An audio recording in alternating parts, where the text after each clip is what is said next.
It's time to do better. It's time to think anew tonight about what we thought we knew about Kamala Harris. It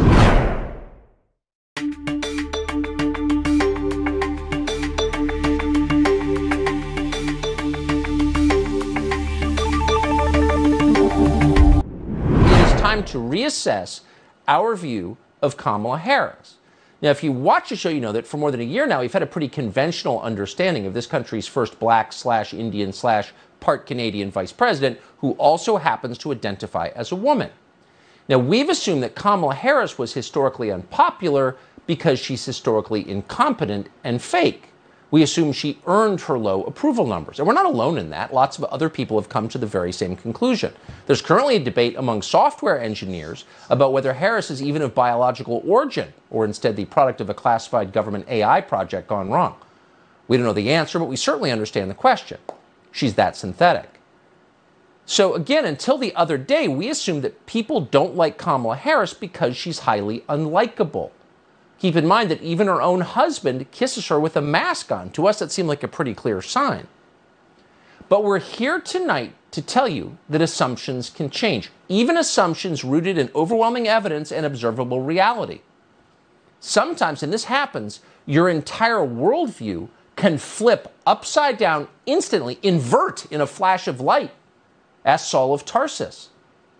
Our Road to Damascus experience came when we saw this clip of Joy Reid from MSNBC doing a drive time radio show. Watching it, we realized the problem isn't Kamala Harris, the problem is us. So take a look at this. Open your mind a little bit and see if you don't come to the same life-changing conclusion that we did. Here's Joy Reid. I think for Kamala Harris, she's had like the triple problem of being a woman, and so people not being willing to respect her the way that they would respect a male vice president, of being black, which we already know that what that carries with it is the anti-blackness comes, with the package, and then also being vice president at a time that is really, really difficult. Joy and I talk about this all the time. Madam Vice President, and you know this, Charlene, she black, okay? Yes. She went to Howard, she AK, and when she talks to you, it is, she sounds She's so like regular. me. She's so regular She and really approachable, is. and it's unfortunate that more people don't see that. And there's also just the dumbing down of the American electorate. People don't understand civics, they don't understand politics, they don't understand how things work. Did you hear that? Have you internalized it? Have you brought it deep inside? Let it marinate a little bit? People who don't like Kamala Harris are sexist, obviously, because like Admiral Rachel Levine, she identifies as a woman too. They're also racist because Kamala Harris is the daughter of a Jamaican college professor. Duh. And by the way, they're also stupid by definition. They know nothing about civics or American politics. It's the dumbing down of America. Unlike Kamala Harris, you don't, quote, understand how things work. So the takeaway is Kamala Harris isn't unpopular because she's a bad person. She's unpopular because you're a bad person. You're the problem. Your racism is hurting Kamala Harris's political career. Damn you, bigot. And then we realize, how's this for mind-bending? Joy Reid was talking about us.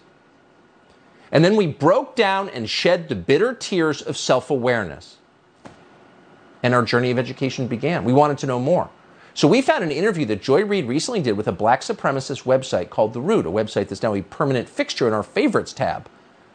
Reid is the child of well-educated African immigrants, grew up in a white neighborhood in Denver, and went to Harvard. So naturally, she's got a gut-level understanding of the historic black experience in America, the way you do when you're from Denver and went to Harvard. You just feel it. It's just part of you. The way it's part of Kamala Harris after growing up in Montreal. As Joy Reid put it, quote, Kamala is just a regular sister, in the same way people would always say that Michelle Obama is like your sister if your cousin became first lady. Kamala Harris is like if your cousin became vice president of the United States. I think she doesn't get to show that personality often enough, and so people haven't had a chance to know her. You following this?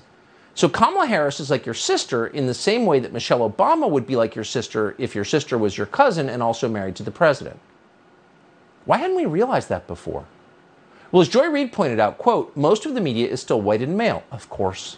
Those damn white males, always hiding the sister-cousin connection. That's what they do. But for us, the veil had been lifted. We could see for the first time what our racism had blinded us to for so long. And the truth hurt. It was so painful that for days we had to wear sunglasses even indoors. But it was worth it, because at that point began a journey of contrition and self-discovery that honestly was long overdue. Like Adam Kinzinger, we finally faced the truth about ourselves and were moved to weeping by what we saw. How could we be so darn racist? That's the question we're asking ourselves tonight in the fading light of this year's Juneteenth observance.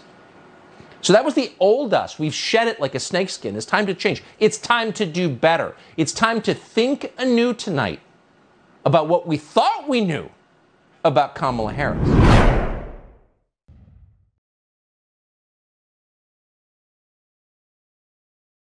Hey guys, if you like smart, nuanced, left-right conversations and interviews in a world where there are very few of those. Do you want to hear both sides of an issue? Do you want to hear people debate it out? Then you need to subscribe to our new YouTube channel by clicking the link in the description or the pop-up button that appears on your screen.